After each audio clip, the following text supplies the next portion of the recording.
As a recent new player to World of Warcraft, I jumped in with pretty much no knowledge of what was going on. I enter into the game and I just am thrown into the story. I don't know who this person is, why this group of people hates me, who are the Alliance, who are the Horde. I have no clue about anything. This game has been out for around 16 years now, and there's a lot of lore. There's a lot of stuff to go over. So I decided to do something a little different than what we do on this channel, and we're gonna be diving into the lore of World of Warcraft. And like I said, I don't know a lot about this game myself. I'm gonna be doing a lot of studying, looking into different guides, looking into different websites, gonna be doing a lot of research to find out the lore behind this amazing game that I have enjoyed so much. And to make sure that our brains don't explode, I'm gonna try my best to summarize it into a shorter form video, and we're going to break it into 3 different parts. And so today we're going to focus on the creation of Azeroth and how it all started, because I am so confused about everything, why the different races live in different areas, why they all hate each other. All this stuff is confusing to me. So we're going to start from the beginning, the creation of World of Warcraft. Let's get into it. But first we're going to start off with the creation. The exact origins of the universe of World of Warcraft remain a mystery, with theories suggesting either a catastrophic cosmic explosion that shattered the worlds into the Great Dark, or the creation of the universe by a singular all-powerful entity. In response to this chaos, a race of immense beings known as the Titans emerged. These colossal metallic-skinned gods traveled through the newborn universe, shaping the worlds they encountered by raising mountains, creating seas, and forming skies and atmospheres. Their efforts were part of a grand, enigmatic plan to impose order on the chaos. The Titans were led by an elite group called the Pantheon, which managed to bring stability to 100 million worlds scattered throughout the cosmos. The Pantheon's goal was to safeguard these ordered worlds and protect them from external threats. They were particularly focused on defending against the twisting nether, an ethereal dimension of chaotic magic teeming with demonic beings who sought to destroy life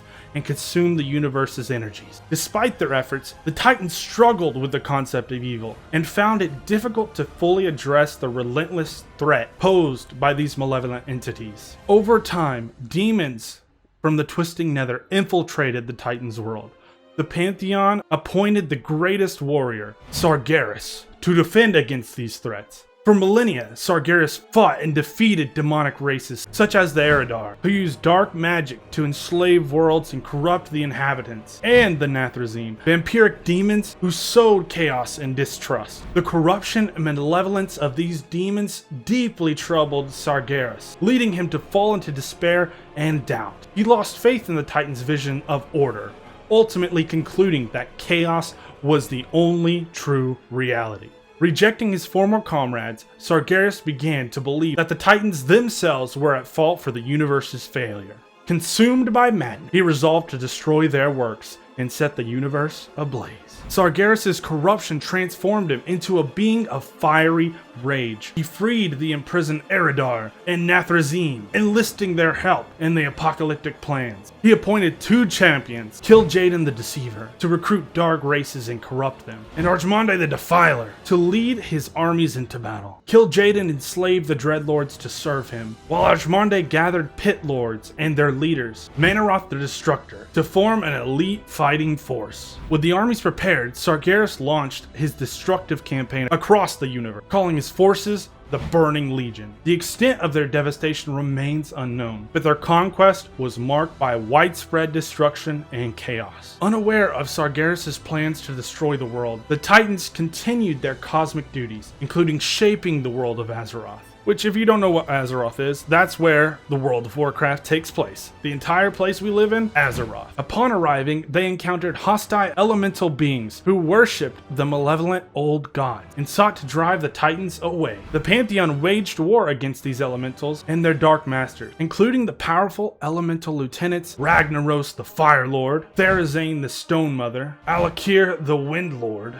and Netulon the Tide Hunter. Despite the elementals' formidable power, the Titans defeated them, shattered the old god's citadels, and imprisoned the gods deep beneath Azeroth's surfaces. The elementals were banished to an abyssal plane, restoring peace to the world. The Titans then created races to assist them in shaping Azeroth. The Earthen, which was the dwarf-like beings, to craft caverns, and the Sea Giants to manage the seas. They created a continent Kalimdor, and centered it around the Well of Eternity, a lake of potent energies intended to nurture life. As they completed their works, the world flourished with diverse life forms. Kalimdor became known as the Land of the Eternal Starlight. But after the Titans completed their work on Azeroth, they prepared to depart, but assigned the Dragonflights to protect the world. 5 dominant Dragonflights were chosen, each led by a great aspect imbued with the portion of the Titan power. First you have Nosdorum, the Bronze Dragon. He was granted cosmic power by Amanthul, and tasked with guarding the Tree of Fate. Next up we have Alexstrasza, the Red Dragon. Blessed by Eonar, became the Lifebinder and Dragon Queen, responsible for protecting all living creatures. Then we have Ysera, the Green Dragon, also blessed by Eonar, and she fell into a trance as the Dreamer to oversee the Emerald Dream and the worlds wide. Then we have Malygos, the Blue Dragon, empowered by Norganon, became the Spellweaver, guardian of magic and arcane knowledge. And finally, we have Neltharion, the Black Dragon, granted power by Khaz'goroth, was known as the Earth Warder, protector of the Earth's depths and ally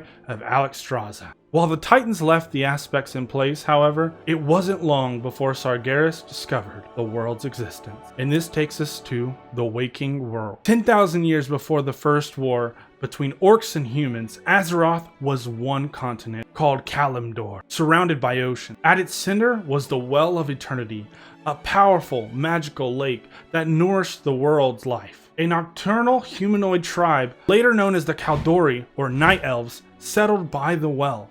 The well's magic made them strong, wise, and immortal. They built structures around it and worshipped the moon goddess, Elune, believing she resided within the lake. The Night Elves, who became known for their deep connection to nature, were guided by Cinaris, a demigod of the forest. They expanded their civilization and built a grand place for their queen, Azshara, as her elite Highborn servants. The Highborn, driven by curiosity and ambition, began to experiment with the well's magic, mastering its powers and increasing recklessness. As the Highborn's magical abilities grew, they became arrogant and cruel, causing a rift between the rest of the Night Elves. Queen Azshara's beauty and demeanor changed, reflecting her descent into darkness and this obsessive magic that was taking over her mind. Malfurion Stormrage, a young druid, began to suspect that the Highborn's growing power was leading to a grave threat, though he could not yet foresee the full extent of the coming disasters. The reckless use of magic by the Highborn sent powerful energy ripples from the Well of the Eternity into the cosmos, attracting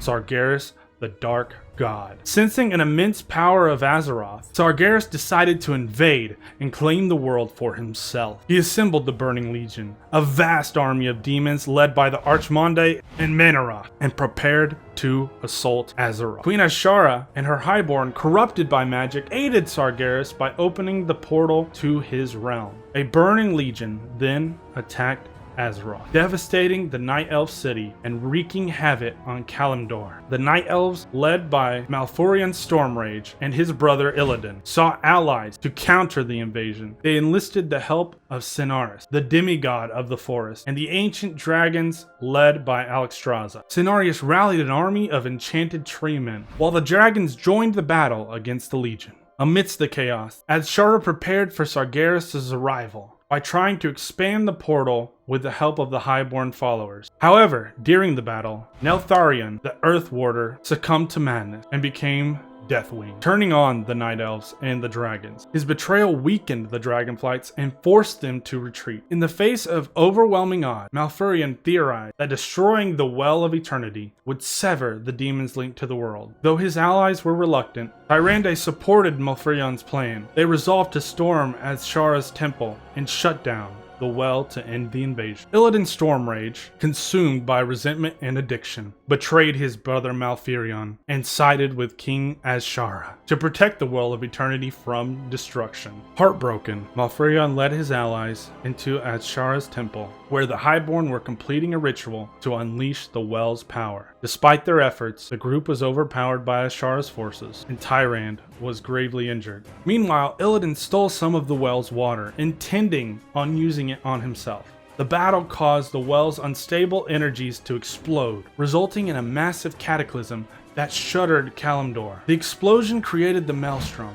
a raging storm at the center of the new sea, that formed from the wreckage. As Shara and her highborns survived the disaster but were transformed into Naga, twisted serpentine beings, they constructed a new city, Nazjatar, beneath the Maelstrom. It would take over 10,000 years for the Naga to resurface and reveal themselves to the world. After a devastating explosion, a few surviving Night Elves, including Malfurion, Tyrande, and Cinaris, regrouped and set out to find a new home. They recognized that their own actions had led to destruction around them. Even though Sargeras and his legions were gone, despite the mistrust, the Highborn also survived and joined the Night Elves in their journey. They discovered Mount Hyjal remained intact and climbed it, only to find a magically tainted lake. Illidan, who had reached Hyjal earlier, had created a new well of eternity using waters from the original well. Malfurion, understanding the dangers of magic, imprisoned Illidan with Cinaris' help, appointing Maeve Shadowsong as his jailer. The Night Elves chose not to destroy the new well to avoid further disaster. Instead, they committed to abandoning magic and learning Druidism to heal the land. For many years, the Night Elves worked to rebuild their homeland at the base of Mount Hyjal, letting their old structures be reclaimed by nature. The surviving dragons, Alexstrasza, Ysera, and Nosdorum, visited the Night Elves and learned about the new Well of Eternity. Alarmed by its potential to attract the Burning Legion, they formed a pact with Malfurion to protect it. Alexstrasza planted an enchanted acorn in the well, which grew into the colossal world tree, Nordrassil, symbolizing the Night Elves' bond with nature and spreading the healing energies. Nosdormu enchanted Nordrassil to prevent the Night Elves from aging or falling ill as long as the tree stood. Ysera connected Nordrassil to the Emerald Dream, a spiritual realm where she controlled nature's flow. The Druids, including Malfurion, agreed to enter long periods of sleep to wander the dream, sacrificing many years of their lives to fulfill their pact to Ysera. As centuries passed, Night Elf society flourished and expanded throughout the forest they named Ashenvale. Many species such as furbolgs and quillboars reappeared and thrived. Under the Druids' benevolent leadership, the Night Elves experienced an era of unparalleled peace and tranquility under the stars. However, many Highborn survivors grew restless. Like Illidan before them, they suffered from the loss of their magical practices and were tempted to tap into the Well of Eternity's energy. Dathramar, their brash and outspoken leader, mocked the Druids, calling them cowards for not wielding the magic he claimed was their birthright. Despite warning from Malfurion and the Druids that any use of magic would be punished by death, Dathramar and his followers unleashed a devastating magical storm on Ashenvale in a defiant attempt to overturn the Druids' law. Unable to execute so many of their kin, the Druids chose to exile reckless Highborn. Relieved to be free from their conservative cousins, Dathramar and his followers set sail on a specifically crafted ship, eager to find new homeland where they could practice their magic freely. These Highborn eventually landed on the eastern land known as Lordarion. There they established their own magical kingdom and rejected the Night Elves' moon worship and nocturnal ways. Embracing the sun, they became known as the High Elves. With their wayward cousins gone, the Night Elves focused on safeguarding their enchanted homeland. The Druids, sensing their time for hibernation approaching, prepared to enter the Emerald Dream, leaving their loved ones behind. Tyrande, now the High Priestess of Elune, pleaded with her beloved Malfurion to stay, but he honorably bid her farewell, promising their love would keep them connected. Alone to protect Kalimdor, Tyrande formed a formidable fighting force called the Sentinels, composed of highly trained warrior women dedicated to defending their land. They patrolled Ashenvale's shadowy forest, supported by allies such as the Cinaris, his sons, the Keepers of the Grove, and his shy daughters, the Dryad. Though busy maintaining peace, Tyrande found little joy with Malfurion. As the centuries passed with the Druids in slumber, her fear of a second demonic invasion grew. She remained haunted by the thought of the Burning Legion, that they might still be lurking, plotting revenge against the Night Elves of Azeroth. Well, ladies and gentlemen, I hope this gave you a little bit of insight into the beginning lore of World of Warcraft. I put a lot of time and effort into this, so if you enjoyed, make sure to like and subscribe down below. I would appreciate it a lot. And then you won't miss part 2 and part 3. I'm going to get into a lot more detail involving the Horde and the Alliance and the Elves and the Orcs and all that stuff later on. So if you enjoyed, make sure to subscribe down below, and I'll see you in the next video.